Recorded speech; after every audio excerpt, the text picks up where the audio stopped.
My name is Inspector John West. I was... Take your time, Mr. West. Deep breaths. You want a drink? Whiskey. Hold the rocks. Hold the rocks. Hilarious, Mr. West. Fuck you. My name is Inspector John West. I was the officer in command on the Party Hard killings. Can you describe to me exactly what the Party Hard killings were? They were a series of murders strung across the U.S. during the autumn break of 2000, exclusively taking place in and around house parties, rooftop parties, cruise parties, you name it. This guy was there, stabbing his way through the crowds. And what was the motive, Mr. West?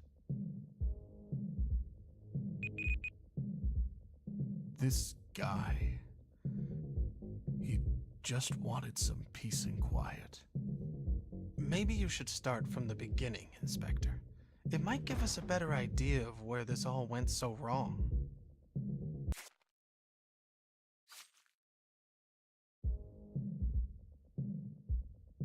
One of my officers responded to a call near North Beach. It was the end of April, so typically a bunch of the college kids in the area were getting hammered instead of prepping for their finals. If only the stupid bastards knew.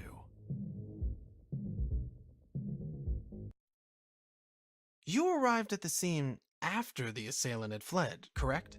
A little after 3 a.m., yeah. Were you aware of his current mental state at the time, Mr. West? His mental state?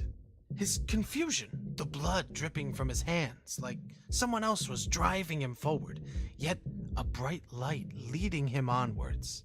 I heard that bright light, as you so eloquently put it, was just a bunch of biker trash scumbags in search of lost souls. Guess he must have hitched a ride with them somehow.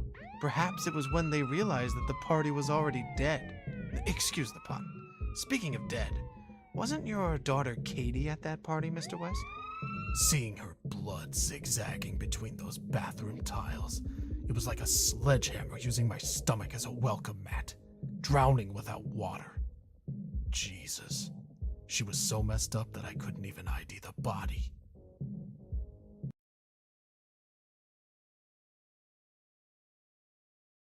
They took me off the case after what happened with Katie, but let's just say it was keeping up to speed by other means.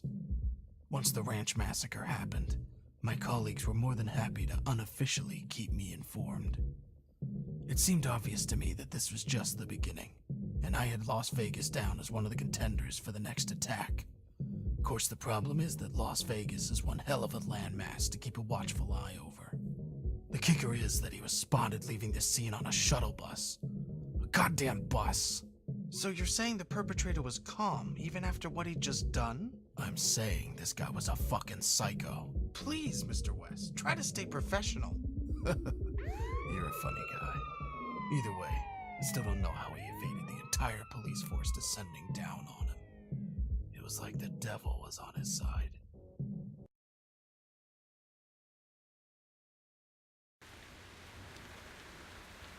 The Vegas killings were the ones that really threw this son of a bitch into the spotlight. That's when the papers started calling him the Party Hard Killer. 2 massacres in one night. He had the gall to stalk the streets with cops all around him, sectioning off the city, and he'd simply pick another spot to call his killing ground. But you know, Mr. West, the city, this living, breathing organism doused in lights and scars, it can really bring feelings bubbling up to the surface for some people. Is that so? Why a roof party then? It made no sense with his MO.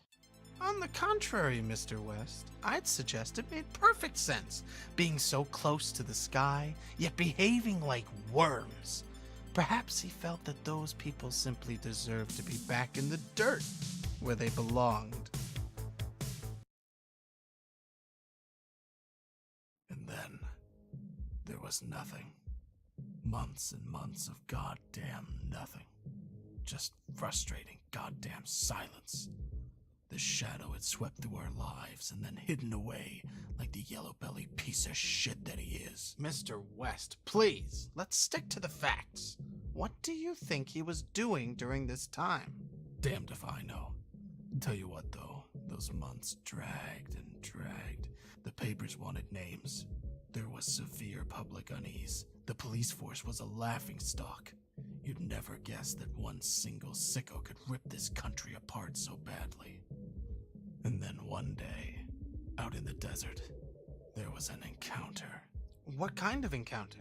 A guy driving late one night told us he nearly hit this guy who stepped out in the middle of the road. Apparently, he didn't say much, although the driver was in shock, as you'd expect. He sort of just threw a flyer at the guy's feet. Said he needed help.